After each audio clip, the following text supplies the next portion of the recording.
Welcome to We Talk English, your favorite English podcast. We're excited to have you with us today.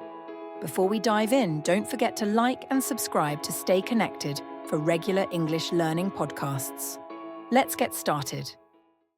Let's be honest for a sec. We've all been there, right?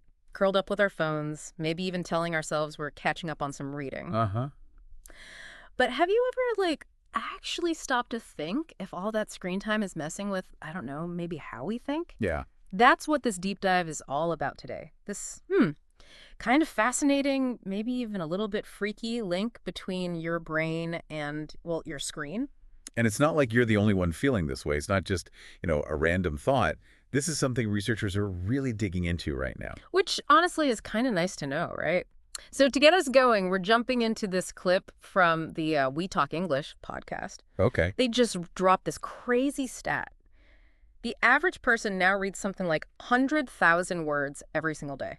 Wow. 100,000. Like, seriously, that just blows my mind. It's a lot, yeah.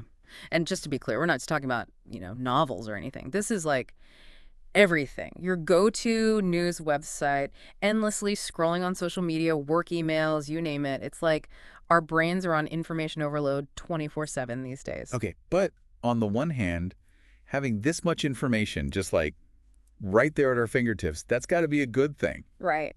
But I think we both know there's two sides to every story. Definitely. When it's nonstop, all this information coming at us, it makes you wonder, are we really taking any of it in? Or are we just skimming the surface and never really getting into it? That's what we're really looking at here. And that leads us right to this really important difference they talked about on the podcast. Yeah. Deep reading versus, well, just reading. And it's not just, a word game. Yeah. Professor Marianne Wolf, a real pro when it comes to reading and literacy, she says these two ways of reading, they actually activate totally different parts of our brains. Hold on, different parts of the brain, seriously. What's going on up there when we're really into a book? You know, that deep reading thing. Deep reading, it's like your brain actually connects with what you're reading. Yeah. We're not just passively taking in words. We're actively making connections, figuring things out, analyzing arguments, and building a much deeper understanding. It's like a workout for your brain. So it's not just about accepting information as it is. We're actually getting better at thinking critically and coming up with our own interpretations. Now that's what I call a good brain workout. It really is. And just like any muscle, our brains need that exercise, that deeper engagement to stay, sharp. But here's the thing. The big question is, how does all this screen time, always being online, affect our ability to really get to that level of deep engagement? That's what we'll unpack next. So we're talking about flexing those brain muscles with deep reading, but they also threw out these other brainy words on the podcast. Analogy and inference. Honestly. Those always kind of tripped me up back in school. Can you break those down for us? Why are they such a big deal here? Sure. Analogy is basically a comparison. It helps us understand something new by, relating it back to something we already get. Okay. Think of it this way. If you say the human heart is like a pump, that helps us understand this really complex organ, right? Yeah. Because we're comparing it to something way simpler, something we see all the time. Got it.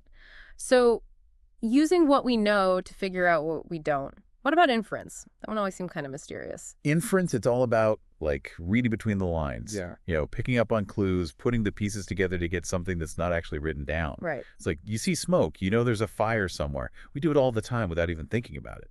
And deep reading, it makes that inference muscle stronger. So how does this all connect back to our screen-obsessed world? Does scrolling through headlines or just skimming social media posts, does that even count as inferring? That's the big question, isn't it? We're always making these split-second judgments, these inferences based on what we see online. But are they actually right? Are we really thinking about the information, or are we just reacting to, a few words in a headline? That deeper kind of reading, the kind where you actually have time to think, it helps us make better inferences. Yeah. It makes us better at coming to solid conclusions. It's like the difference between just looking at a map and actually exploring a new city. You might get a sense of where things are, but without actually going there, experiencing it, you miss out on the little things. You might even take a wrong turn. Exactly. And those wrong turns, they can have real consequences, especially now with so much information flying around. If we're always just skimming, just reacting without really engaging, we might end up making decisions based on, well, not the whole picture. Or even worse, bad information. So, are we saying that reading on screens is like inherently bad for our brains? Should we all ditch our devices and become like those people who only write letters? So, are we saying that reading on screens is like inherently bad for our brains? Should we all ditch our devices and become like those people who only write letters? I wouldn't go that far. It's Yeah. not really about, like, screens being the enemy. It's more about how we tend to use them. The constant scrolling, always getting interrupted by notifications, all that stuff can lead to those less focused reading habits. So, it's not so much the screen itself, it's more about how we use it. That honestly makes me feel a bit better because let's be real, it's not like we can avoid screens these days. No, not at all. They're part of our lives now. And for good reason, too. I mean, they connect us, they give us information, and they make a lot of things easier. It's just like anything else. Finding that balance is key. That makes sense. We can't exactly go back in time, but we can definitely be more aware of how much time we spend online, right? Absolutely. It's about, noticing those times when we're just scrolling without really paying attention, instead of actually engaging with something meaningful, and then choosing to do something different. Pick up a book, have a real conversation, let our brains really get into something. This has been, wow, a really interesting deep dive. It's definitely made me think differently about how I'm taking in information, whether it's on a screen or not.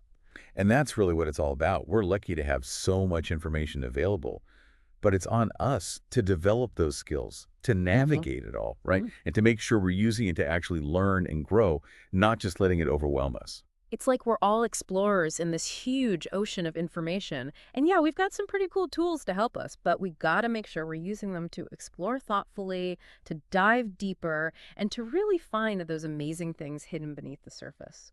So as you go about your day-to-day, ask yourself, are you just skimming by, or are you ready to take a deep dive into really understanding? And again, thanks for joining us on We Talk English.